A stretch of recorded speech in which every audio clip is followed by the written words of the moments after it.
Tracy Sabol tonight on EWTN News Nightly. Abortion in America. Why pro-lifers in Maryland are saying a ballot initiative there is designed to fool voters. Block party. The Attorney General of Texas is among those praising a judge's decision regarding transgender surgeries. Outreach to Africa.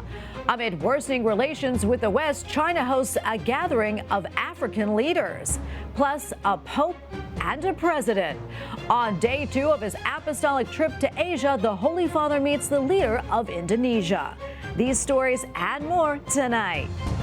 From EWTN, the Global Catholic Network, this is EWTN News Nightly. Thank you for being with us on the feast of Pope St. Boniface I. Our top story tonight, 62 days and counting until the presidential election. And tonight, the focus turns to Texas. Vice President Kamala Harris visited New Hampshire, while Donald Trump plans to address the Economic Club of New York tomorrow. White House correspondent Owen Jensen reports. Owen.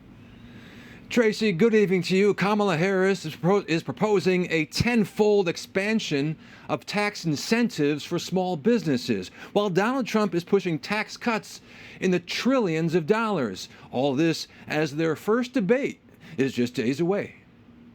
In the Portsmouth area of New Hampshire, Vice President Kamala Harris stops at Throwback Brewery in Northampton and unveils a plan aimed at helping small businesses get off the ground, proposing federal tax incentives for startup expenses from $5,000 to $50,000. I believe America's small businesses are an essential foundation to our entire economy.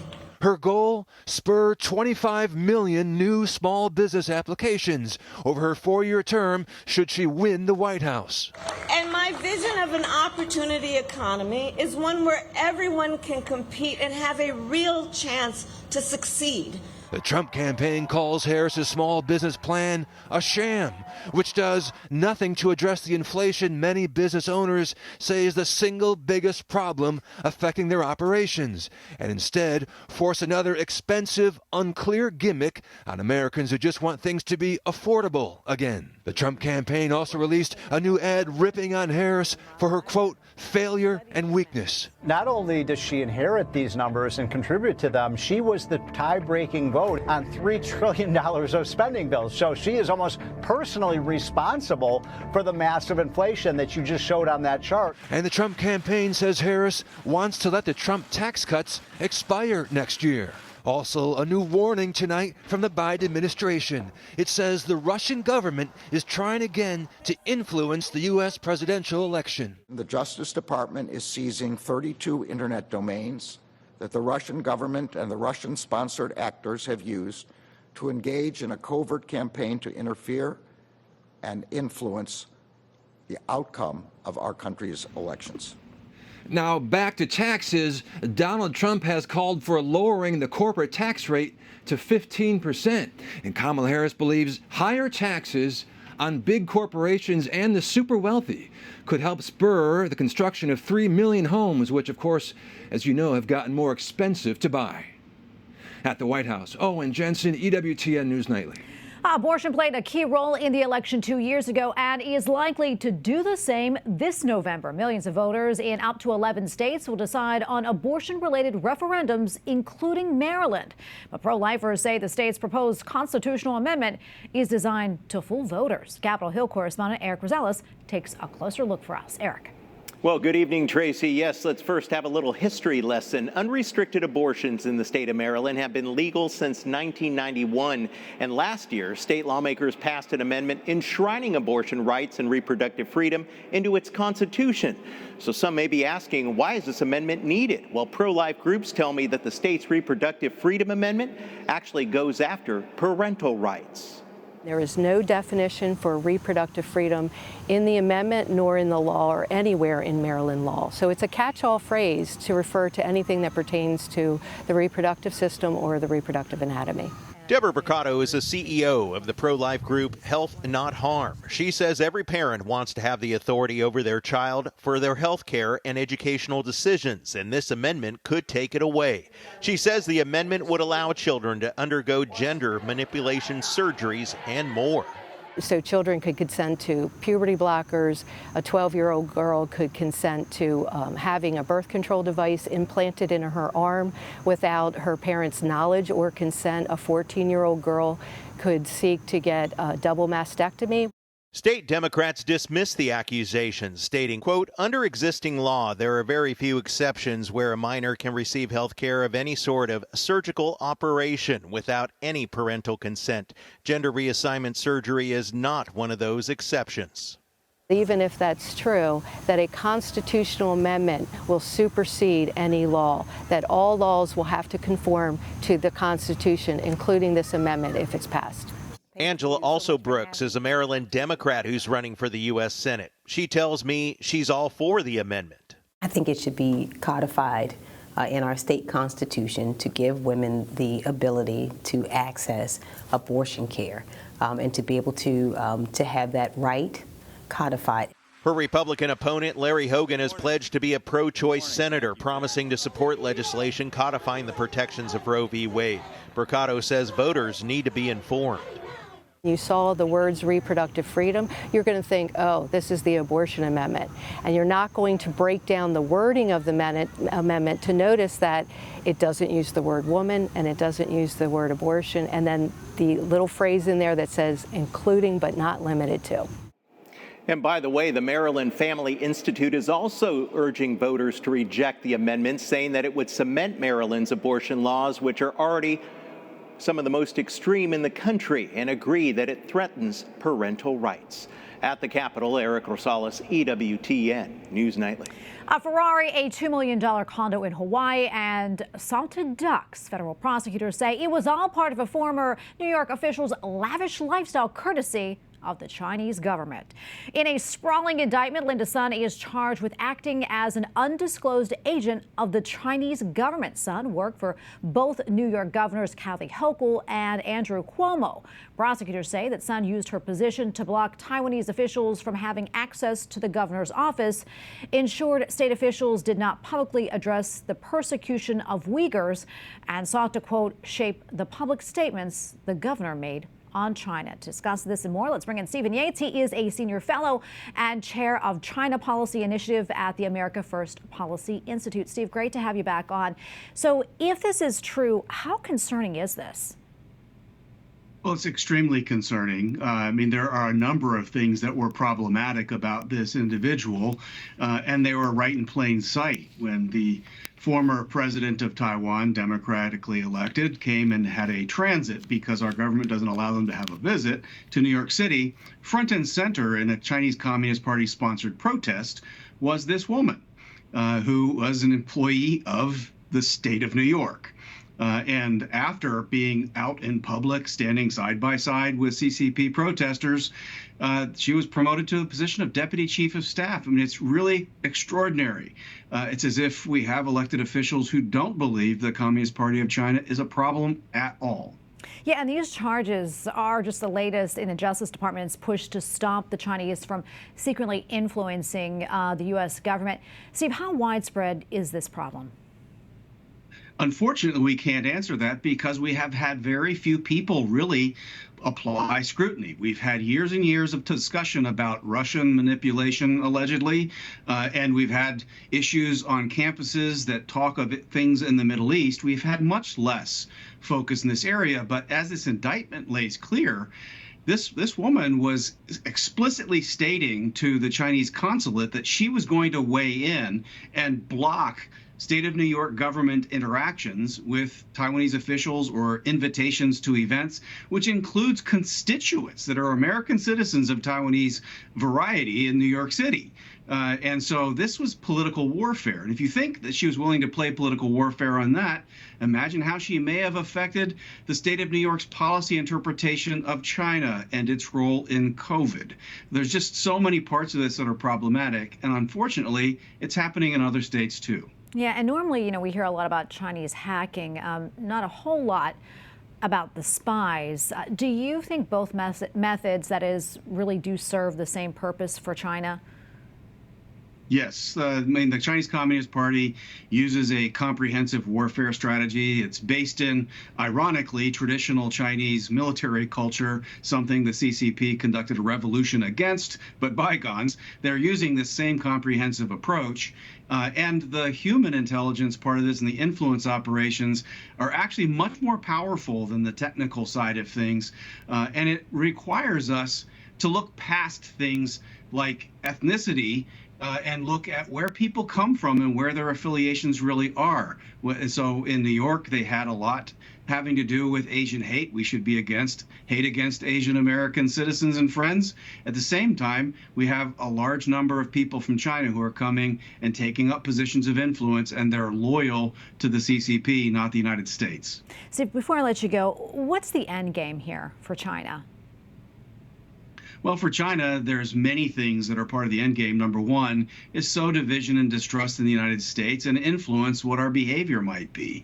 If they're able, by way of social media platforms, the evil fentanyl plague, and other means to degrade what should be our most prosperous and bedrock generation of Americans, then they don't have to get as far ahead and still overtake America. And America distracted and against itself is one that won't challenge their rise and their influence or hegemony in Asia, but also in other parts of the world. So I think that's what they've been up to. They've been pretty explicit in their writings about it.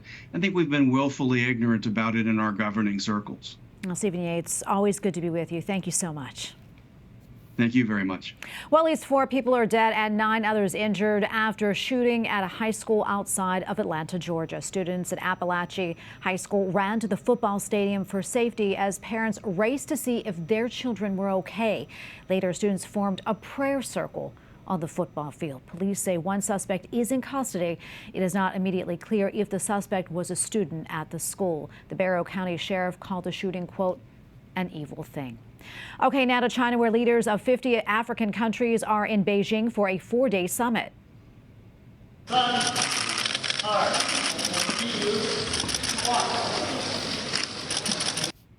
President Xi Jinping and his wife hosted a banquet and various meetings in Beijing. The aim is to discuss cooperation over the next few years, that is, on areas including agriculture and national security. The move comes as China's relations with the West are becoming worse. And now to the war in the Middle East. The U.S. Department of Justice announces criminal charges against the leader of Hamas. Other senior militants also are named in connection with the October 7th massacre. The impact of the case, however, is uncertain. Hamas leader Yahya Sinwar is believed to be in hiding, while 3 of the 6 defendants are dead. Meanwhile, Israel pushes ahead with its operation in the West Bank. Streets have been destroyed in Jenin as Israel maintains its actions are necessary to stop attacks against Israeli civilians. Ukraine's foreign minister submits his resignation ahead of an expected government reshuffle. Dmytro Kuleba did not give a reason for stepping down. The 43-year-old, shown with the Secretary of State Antony Blinken, is one of the country's most recognizable faces on the international stage. His resignation is part of another major shakeup in Ukraine's government, as more than a half a dozen other top ministers say they will resign. The resignation comes as overnight strikes from Russia left at least 7 people dead and more than 50 people injured. The strike hit the town of Lviv, with Russia saying that it targeted defense industry enterprises. Local officials dispute that, saying multiple members of a family were killed. And we have a lot more still to come here on EWTN News Nightly, including following a major story. No more X in Brazil, why the social media platform is suspended. We have analysis.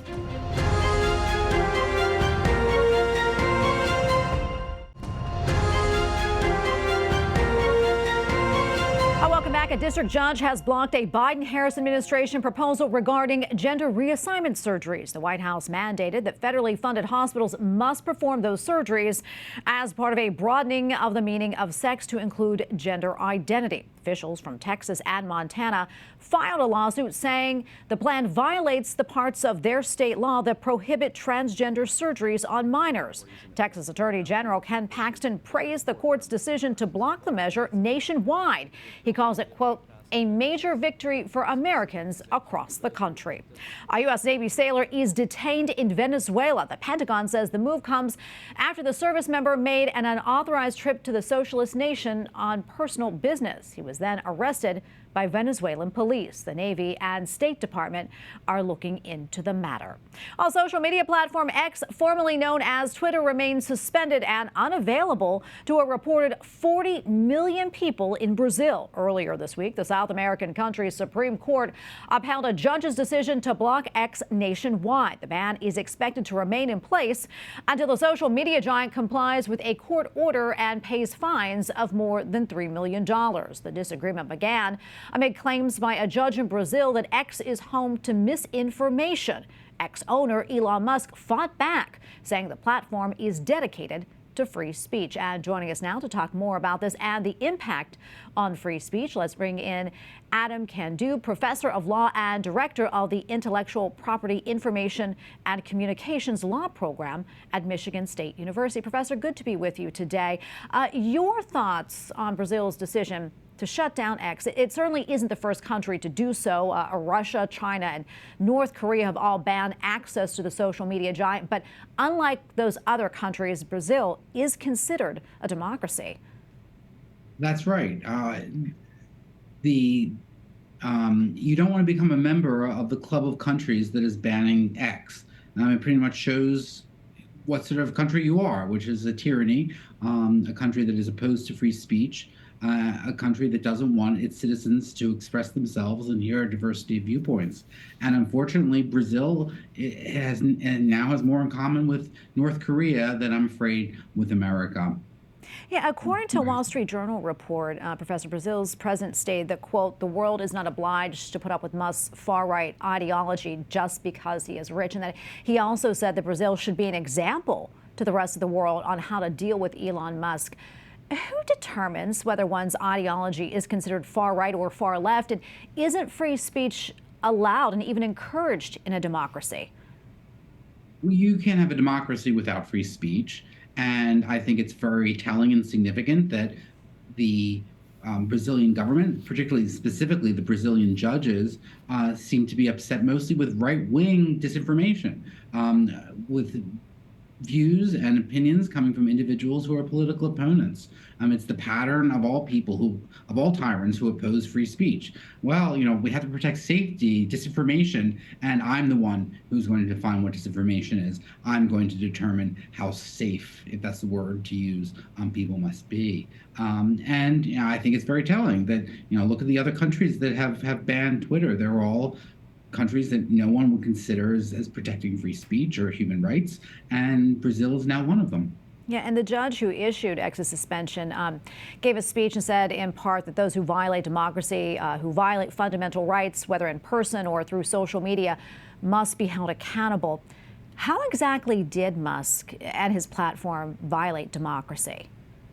Well, he refused to deplatform individuals for expressing political views that were unfavorable to the government. It was an incredibly brave thing to do. It was an incredibly principled thing to do.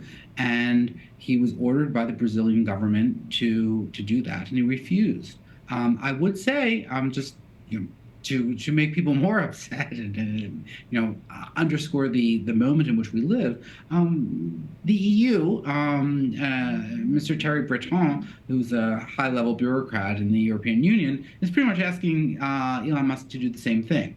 But they're not as far along in the legal proceedings. But in Brazil, that's what they asked them. And Elon said, no, I'm not going to kick these people off because they're following Twitter rules. They're not abusing our principles. They are expressing their point of views in a reasonable and fair way. And when he refused, then they got a court order to kick out Twitter from their country. And, they have fines if you access it through a VPN or something like that. So, it really is a temper tantrum by a government that does not respect free speech and human rights. Yeah, Professor, before I let you go, do you think there's any chance that X will be restored in Brazil? I think they need a new government for that. And I also would hope that our government would do something about this. I mean, this is the sort of thing that I think in a different sort of administration, the Brazilian ambassador would be summoned and would be asked, what's going on? Are you on the side, Brazil, of human rights, of free speech, of democracy, or are you doing something else? And I think it's important, not just for Americans, but everyone worldwide, that we can have a free exchange of ideas.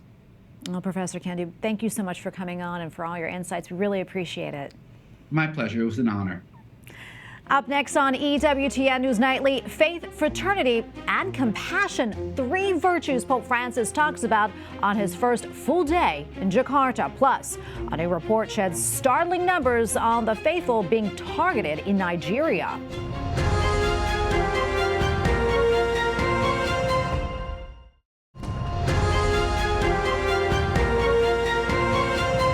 Report says that in the past 4 years in Nigeria, ethnic and religious violence has killed nearly 56,000 people. The study from the Observatory for Religious Freedom in Africa also says more than 16,000 of those killed were Christian. This comes as the West African nation deals with a large terrorist presence. Finally tonight, a busy first full day for Pope Francis in Jakarta. He met with religious and political groups and issued a call for unity in the majority Muslim nation. EWTN Vatican journalist Benedict Sidegren has more.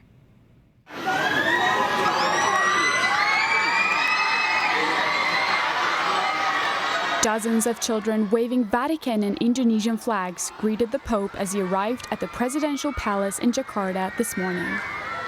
It is day 2 of the Pope's apostolic visit to Indonesia. The President of the Republic, Joko Widodo, wearing a traditional Islamic hat, welcomed the Holy Father in his customary white robes. The 2 leaders standing next to one another provided a visual representation of the Pontiff's first speech to the country. In his address, he noted that harmony in diversity requires everyone to embrace a spirit of fraternity. La pace è frutto della giustizia. Harmony is achieved when we are committed not only to our own interests and vision, but to the good of all, to building bridges, fostering agreements and synergies, joining forces in order to defeat all forms of moral, economic, and social distress, and promoting peace and concord. Pope Francis then held a customary encounter with his brother Jesuits serving in Indonesia at the Apostolic Nunciature. In the private meeting, he spoke about the importance of discernment and prayer, and he answered their questions.